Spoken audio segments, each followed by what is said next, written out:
YouTube, and welcome to Millennial Lou. And whether you're a millennial, a baby boomer, a Gen X or Z, here we'll discuss the financial topics we wish they had taught us in school. Now, full disclosure, I am not a financial advisor. However, I do have an avid interest in financial topics. So I will be learning this process with you. If you have any questions, I would refer you back to your financial advisor. This is for entertainment purposes only. Now, with that out of the way, let's go ahead and picture this next scenario. You're paying off debt. You're paying off your credit card, you're paying off auto loans, and you're doing good. In fact, you pay off a little bit more of your credit card every month, and you're proud of that. But then, something happens. Your car breaks down, or you chip your tooth, or you have to travel unexpectedly. And it is at this point that you'll wish you had put some of that extra money towards an emergency fund. You end up having to use your credit card, and as a result, you get yourself deep in the hole.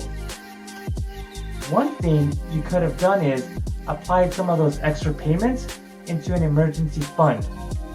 Now, did you know that according to a 2018 survey conducted by US Financial Health Pulse, approximately 45% of Americans do not have enough savings to cover 3 months of living expenses? And according to a 2018 survey from LendingTree, about 60% of millennials do not have $1,000 to cover a $1,000 emergency.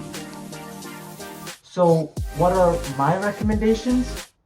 Well, number one, let's go ahead and specify a set amount that you'll want to save. Now, I recently did this myself, and it made me realize that even though I am close to my goal, I am not quite there yet.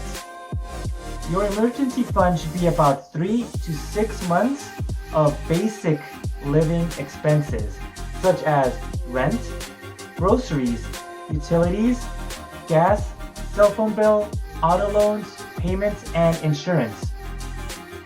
Number 2, you'll want to make smaller, attainable goals to get started.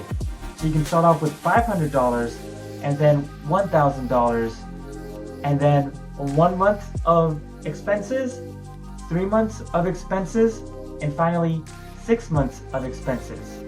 I guarantee that once the ball gets rolling, you will want to keep saving. Number 3, you'll want to get organized. I keep my emergency fund in an online high-yield savings. A high-yield savings account typically offers greater interest, about 20 to 25 times the national average of what traditional brick-and-mortar banks tend to offer. These high-yield savings accounts are offered by companies such as Capital One, Ally, or Discover, and they can offer higher interest rates because they typically don't have the high overhead cost of rent.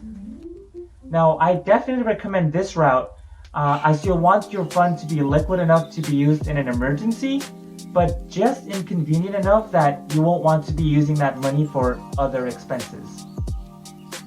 Number 4, any extra income that you get, you'll want to be adding to your emergency fund. This could be things such as your tax returns, if you make any tips, or even a stimulus check. Honestly, what kickstarted my emergency fund was having that stimulus check. Number 5, freeze discretionary spending while you build up your fund. This might mean not ordering takeout as often, cutting back on daily coffee spending and maybe brewing at home, and just being mindful of online purchases. Number 6, consider side hustles. I myself will be looking into Fiverr. You can also consider food delivery services such as Postmates or Uber Eats.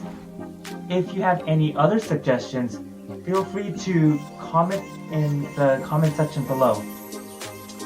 Number 7, avoid paying additional principal to your credit cards or to your debts until your emergency fund is established.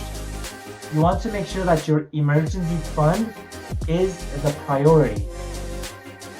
And honestly, having an emergency fund gives you so much peace of mind, and it allows you to bounce back when you encounter an emergency or unexpected expense. Well, that's all the tips for now. Thank you so much for tuning in. If you like these tips and would like to learn more with me, be sure to tap that like button and subscribe to my channel. Also, be sure to comment below any further topics that you would like me to discuss in future videos. Thank you so much for joining in, and I look forward to seeing you next time. Take care and goodbye for now.